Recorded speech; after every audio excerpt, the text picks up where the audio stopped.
PM की जनसभा को लेकर यह तैयारियां जोरों शोरों से चल रही है। ऊर्जा मंत्री स्वयं मॉनिटरिंग कर रहे हैं और इस वक्त हमारे साथ है, उनसे बातचीत करते हैं और जानते हैं क्या तैयारियां हैं। हाँ, तो मंत्री सीएम के दौरे को लेकर क्या तैयारियां हैं?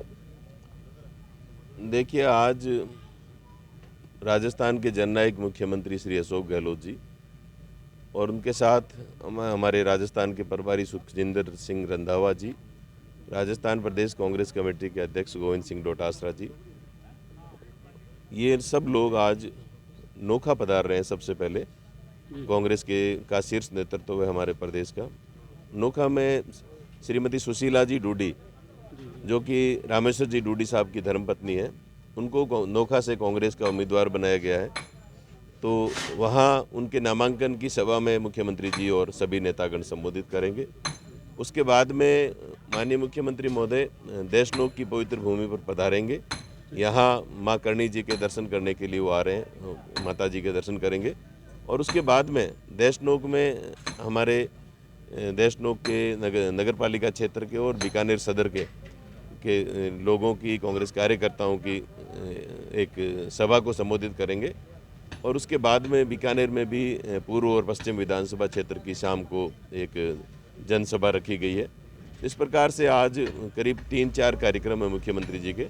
मैं आपको बताऊं कि राजस्थान के मुख्यमंत्री अशोक गहलोत जी ने राजस्थान के विकास के लिए पिछले 5 सालों में नए कीर्तिमान स्थापित किए। हमारे विधानसभा क्षेत्र कोलायत में आज वो पधार रहे हैं पहली बार माँ करणी के दरबार में। तो मैं सभी कोलायत क्षेत्रवासियों की तरफ से उनका अभिनंदन करता हूं कोलायत की इस धरती पर पधारने पर। और मैं यही कहना चाहूँगा कि मुख्यमंत्री जी ने कोलायत का, देशनोक का और पूरे राजस्थान का सर्वांगीण विकास किया है। और काम के मुद्दे को लेकर हम सब लोग जनता के बीच में जाएंगे। मुख्यमंत्री जी ने जो काम किया है, राजस्थान का जो विकास किया है, विकास के मुद्दे पर हम जनता के बीच में जाएंगे और चुनाव में जनता का आशीर्वाद मांगेंगे। मैं आऊँगा, उस मुद्दे पर भी आऊँगा। तो कोलायत के लिए आपको खूब सारी सौगातें मिली है, सरकार ने भी खूब सारी सौगातें दी है।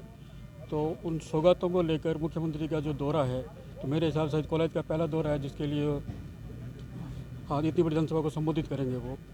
और आपका क्षेत्र है तो माना जा रहा है कि वो आपके पक्ष में समर्थन के हिसाब से यहाँ कोई जनसभा। देखिए, अभी मुझे कांग्रेस पार्टी से उम्मीदवार बनाया गया है। पार्टी ने तीसरी बार मुझे कोलायत से टिकट दिया है, तो मैं पार्टी का शीर्ष नेतृत्व का धन्यवाद ज्ञापित करता हूँ। और राजस्थान के मुख्यमंत्री जी ने तो जितना हम लोगों ने मांगा उससे ज़्यादा हमेशा दिया है। और निश्चित रूप से अब चुनाव का समय है, तो मुख्यमंत्री जी कार्यकर्ताओं की देशनोक में सभी यहाँ के स्थानीय लोगों की मीटिंग को भी संबोधित करेंगे। और चूँकि मैं यहाँ से उम्मीदवार हूँ तो मेरे पक्ष में स्वाभाविक है वो बात भी कहेंगे। मुख्यमंत्री जी का आशीर्वाद हमेशा कोलायत क्षेत्र के लोगों पर रहा है। और कोलायत विधानसभा क्षेत्र में वो क्योंकि देशनोक पधारे हैं, आगे आने वाले समय में उनके और भी कार्यक्रम रहेंगे। कल मेरा नामांकन का कार्यक्रम भी है। तो आज हमारे लिए सौभाग्य की बात है कि वो हमारे क्षेत्र में आ रहे हैं। और कोलायत विधानसभा क्षेत्र के लोग और विशेषकर देशनोक और बीकानेर सदर के जो स्थानीय यहाँ के लोग हैं, यहाँ बहुत सारा काम हुआ है। और निश्चित रूप से मैं सभी से ये कहना चाहूँगा कि मुख्यमंत्री जी के स्वागत के लिए सभी लोग ज़्यादा से ज़्यादा आए और उनका देशनोक की धरती पर मान और सम्मान करें। आपने नामांकन की बात की, कल कितने बजे का नामांकन है आपका? कल मेरा 11 बजे का टाइम निर्धारित है।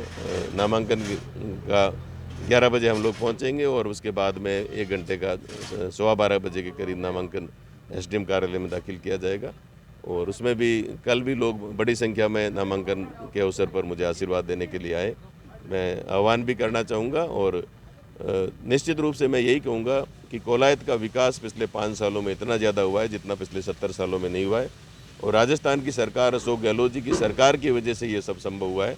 और अशोक गहलोत जी जो गारंटियाँ आज यहाँ आ रहे हैं वो गारंटी दे करके जाएंगे कि हमारी सरकार जब बनेगी पुनः 2023 के चुनाव के बाद में, तो राजस्थान के लोगों को हम और भी ज़्यादा से ज़्यादा सुविधाएं देंगे और राजस्थान का सर्वांगीण और चहुमुखी विकास करेंगे। एक सवाल खड़ा होता है कि आपने खूब सारे विकास किए, सीएम ने खूब सारी सौगातें दी हैं, उसके बावजूद रेवतराम जी पर आरएलडी में चले जाते हैं, ये कहाँ चुप रह गए?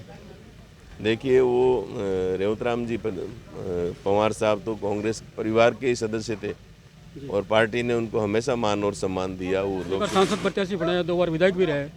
निश्चित रूप से 2009 में वो लोकसभा का चुनाव भी लड़े हैं।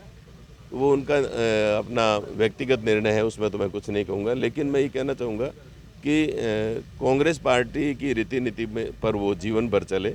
और उन्होंने ये जो निर्णय लिया है, ये निर्णय उनका सही है गलत है वो तो कोलायत क्षेत्र की जनता तय करेगी। लेकिन जिस पार्टी ने उनका नाम बढ़ाया, जिस पार्टी ने उनको आगे बढ़ाया, उस पार्टी को छोड़ करके जाना मैं समझता हूँ कि उचित नहीं है। फिर भी उनका व्यक्तिगत निर्णय, उस पर हम कोई कटाक्ष नहीं करना चाहेंगे। मैं तो ये कहना चाहूँगा कि आरएलपी के लोग भी, बीजेपी के लोग भी, तमाम राजनीतिक पार्टियों के लोग अपने अपने पार्टी के उम्मीदवार बन के जाएंगे। मैं भी कांग्रेस पार्टी का उम्मीदवार हूँ, तो हम हमारी पार्टी की बात करेंगे। और कांग्रेस ने पिछले 5 सालों में कोलायत में क्या किया है, राजस्थान में क्या योजनाएं अच्छी बनाई है, उन योजनाओं को लेकर हम जनता के बीच में जाएंगे। और हमें आशा ही नहीं बल्कि पूरा भरोसा है कि कोलायत क्षेत्र की जनता, देवतुल्य मतदाता मुझे पूरा आशीर्वाद देंगे और फिर से जो है राजस्थान की विधानसभा में विधायक बना करके भेजेंगे। इतने व्यस्त समय के बीच जो हमें समय दिया उसके लिए बहुत बहुत धन्यवाद। थैंक यू, धन्यवाद। तो ये थे ऊर्जा मंत्री भंवर सिंह भाटी, जो सीएम के दौरे को लेकर जोर शोर से तैयारियां कर रहे हैं। और आरएलपी लोगों उन्होंने कहा है कि जो कांग्रेस परिवार के सदस्य रहे उसके बावजूद गए, उनका व्यक्तिगत निर्णय है, उसको लेकर वो टिप्पणी करने से अपने तरीके से बचते नजर आए।